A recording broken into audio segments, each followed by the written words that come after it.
Europe 1. Vous écoutez Culture Média sur Europe 1, 10h, 11h30 avec Thomas Hill et votre invité ce matin, Thomas. Oui, je reçois ce matin Frédéric Galamé, la directrice de la rédaction déléguée du journal L'Équipe. Sacha Nokovic, journaliste à L'Équipe, est là aussi avec nous parce que votre journal fêtera ses 80 ans samedi le 28 février avec un numéro exceptionnel de 96 pages. Qu'est-ce que les lecteurs de L'Équipe pourront y trouver dans ce numéro ? Ce numéro, il est fondé sur un mot qui s'appelle la transmission, puisqu'on n'a pas voulu être trop dans le passé et regarder en arrière. C'est pas une rétrospective.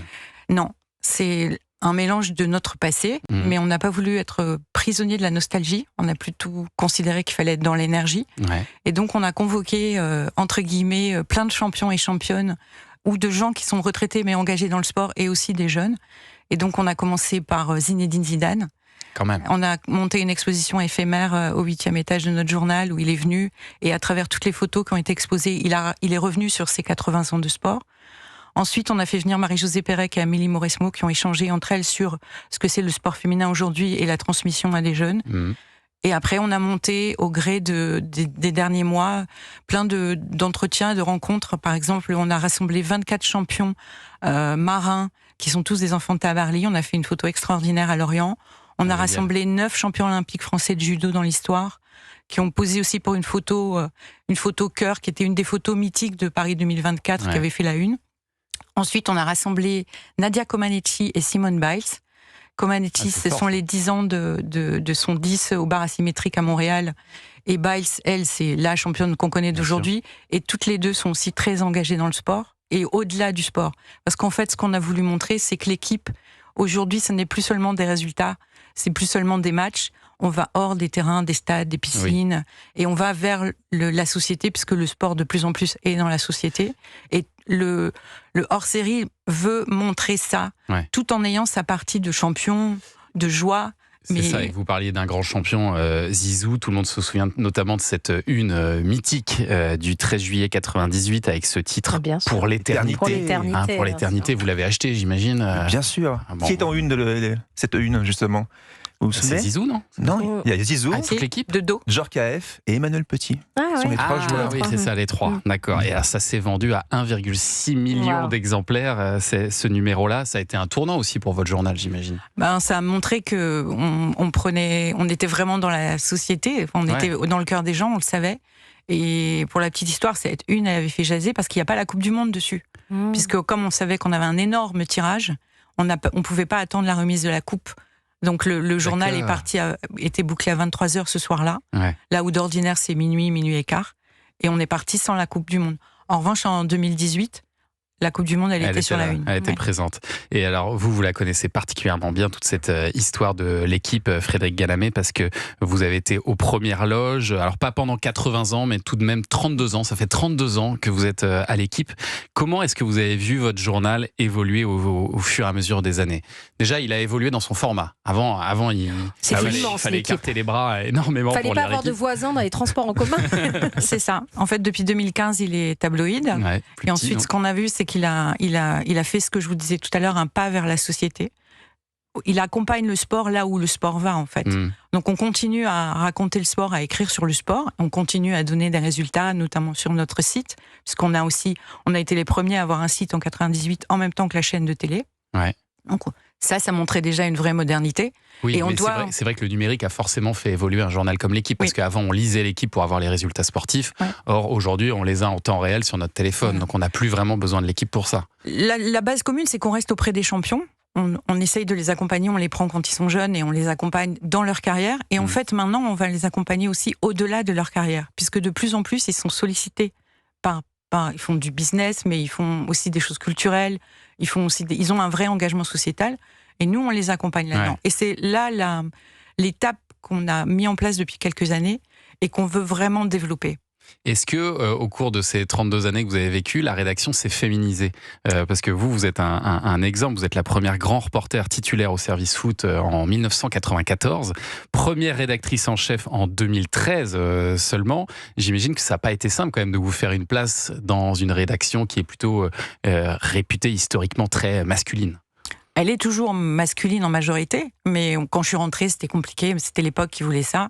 Et puis, en revanche, l'équipe a montré qu'elle pouvait évoluer. Quand je suis rentrée, on était 6. En 98, on devait être 10-12. Ouais. Et aujourd'hui, il y a 70 femmes sur une rédaction de 400 journalistes. Alors, vous allez me dire, c'est pas beaucoup. Mais c'est quand même un une réalité. Et puis, il y a des gens, il y a des femmes à des postes de responsabilité. J'en suis la preuve. Et l'idée, c'est que les femmes et les hommes de cette rédaction soient heureux dans ce qu'ils font. Et c'est ça qui, pour moi, est le plus important, peu importe le genre, en fait. Et surtout, les jeunes femmes n'ont plus peur de venir. Il y a de plus en plus de stagiaires, d'alternantes qui viennent dans la rédaction, alors qu'il y avait un a priori par le passé. Aujourd'hui, elles sont là, présentes, et elles sont accompagnées du début à la fin. Quel est le sport historique suivi par le journal de l'équipe? Parce que tout de suite, quand on pense à l'équipe, on pense au foot. Mais est-ce qu'il y a un sport historique qui marque ces 80 ans? À l'origine, c'était pas le football, c'était la boxe et le vélo. C'était les sports des années 40, 50, 60. Et puis, parce que le foot marchait pas trop bien. Donc, c'est sûr qu'après, dans les années 70, quand le foot a commencé à prendre de la place, il est devenu de plus en plus important. Aujourd'hui, c'est une réalité que le foot est un élément important de notre production tous les jours. Mais là, on vient de voir avec le mois de février que les Jeux Olympiques ont vraiment pris leur place. Et en juillet, le Tour de France prend sa place. Dès qu'en fait, ce sont les champions qui font la place dans le journal. On peut avoir un champion de natation, la natation va prendre une place importante. S'il n'y a plus de champions, la natation redescend et elle revient. Bon, on le voit avec Léon Marchand, par exemple. Bien sûr. Et combien de personnes lisent l'équipe aujourd'hui, Frédéric Galamet? Il y a plus de 2 millions de gens qui sont tous les jours en contact avec le journal. Enfin, quand je dis le journal, pour moi, c'est le groupe. Et voilà. Et combien sont abonnés à l'équipe? Alors, on a 270 000 abonnés numériques et on a une diffusion quotidienne de 250 000. D'accord. Et alors, l'une des solutions pour progresser encore, c'est de faire de la qualité, des enquêtes, de l'investigation, mais ça demande de gros moyens. Or, selon le magazine Challenge, votre journal a perdu 3 millions d'euros l'an dernier. Est-ce que c'est une difficulté, j'imagine, pour vous? Est-ce que ça veut dire que l'autre solution, plutôt que de faire de la qualité, ce serait de faire de la quantité, plus de petits articles, booster le nombre de clics? Mais j'ai vu que c'est ce qui avait été reproché à l'ancien patron de l'équipe, Mathias Gürtler, qui a dû partir il y a quelques jours, après avoir eu une motion de défense contre lui. Vers quoi vous voulez aller, vous? De la qualité, toujours de la qualité. Et moi, je maîtrise pas les chiffres, c'est pas mon métier. Moi, je suis là pour animer une rédaction avec mes 2 collègues qui sont aussi directeurs de la rédaction déléguée. Et nous, notre mission, c'est de faire de la qualité tous les jours. C'est d'envoyer des gens là où ça se passe. On avait 15 personnes aux Jeux Olympiques. On aura 18 personnes à la Coupe du Monde aux États-Unis. Là où il y a un événement, on y est. Et on doit faire de la qualité. Et on n'est pas... je sais qu'il y a une petite traîne qui dit qu'on fait du putaclic, pardonnez-moi l'expression, mais c'est totalement faux. Le journal... Et quand je dis journal, c'est donc tous les supports, c'est une expression raccourcie, ne fonctionne absolument pas comme ça. Et l'équipe, ça doit rester l'équipe, encore plus l'année de ses 80 ans. Si on n'a pas une information de qualité, de toute façon, on perdra en audience très vite, parce que les gens ne sont pas dupes. Les gens, on sait ce qu'ils viennent chercher dans l'équipe, sur tous les supports de l'équipe, la chaîne, les plateformes, le site et le journal. Et on a une vraie exigence. Et Sacha pourrait peut-être vous le dire... Il le sait puisque je l'ai dirigé son service pendant plusieurs années.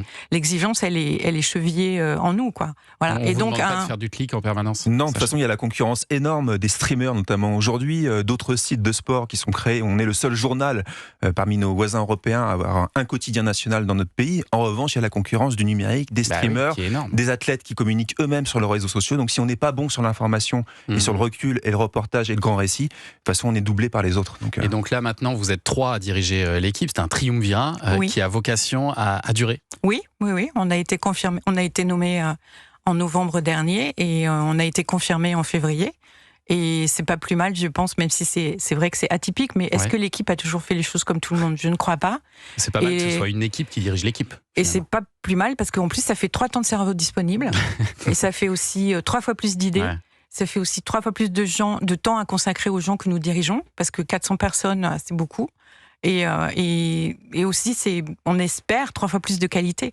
Parce que pour moi, le mot qualité n'est pas un vain mot, c'est une réalité. Enfin, j'imagine que c'est aussi comme pour votre maison. Bien sûr. Si on ne fait pas de la qualité, l'auditeur s'en va. Chez nous, ce sera pareil. Et on vous souhaite un très bon anniversaire donc pour ces 80 ans de l'équipe, avec ce numéro spécial qui sera en kiosque ce samedi 28 février, sachant que vous allez vivre une belle année 2026, parce qu'il y a eu les JO, mais il y a le mondial de foot aussi qui arrive.